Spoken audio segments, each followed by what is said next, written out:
There would be a lot of MOUs which would be signed, very important MOUs will be signed, and very important outcome documents will be released. India and Japan are two important countries in Indo-Pacific, two very important countries in Quad. So when they meet, they would be discussing about, the leadership would be discussing about the geopolitical situation and also the geo-economic situation. This is not the first time they are meeting.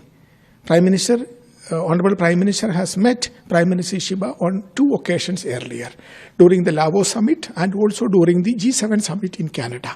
So this is, but first visit of Prime Minister after Prime Minister Ishiba became the Prime Minister. So this is an important annual summit, and as I mentioned, we have a series of important outcomes which we are working on this visit. I'm very happy to note that we will have a great visit which would cover the entire spectrum of relationship, giving a new momentum in our relationship. In India's spatial, strategic and global partnership has the entire spectrum of relationship. It is not only bilateral, it also plurilateral, multilateral. So in the plurilateral framework, Quad is an important framework, important group of 4 like-minded countries coming together with a concrete, positive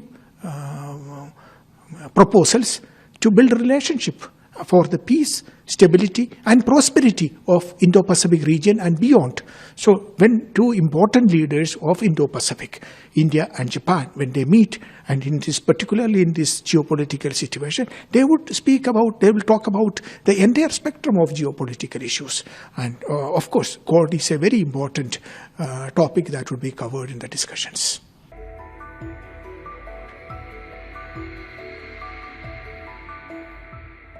India and Japan are 2 countries that share values, trust and strategic outlook on several issues. They are 2 of Asia's leading democracies and amongst the top 5 world economies.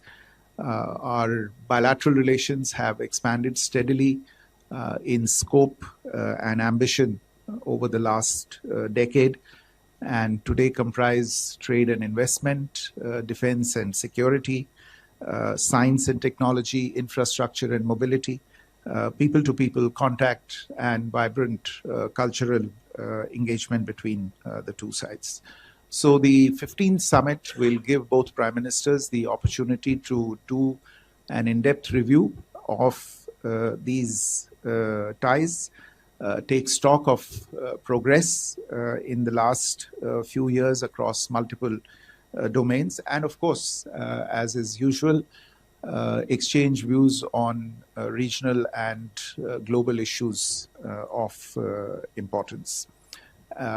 This will also be an opportunity to launch several new initiatives in order to build greater resilience in the relationship and to respond to emerging opportunities and challenges. In Japan, the Prime Minister will also participate in a business leaders forum with captains of Japanese and Indian industry. These interactions are aimed at deepening the very important trade, investment and technology relationship between the 2 countries.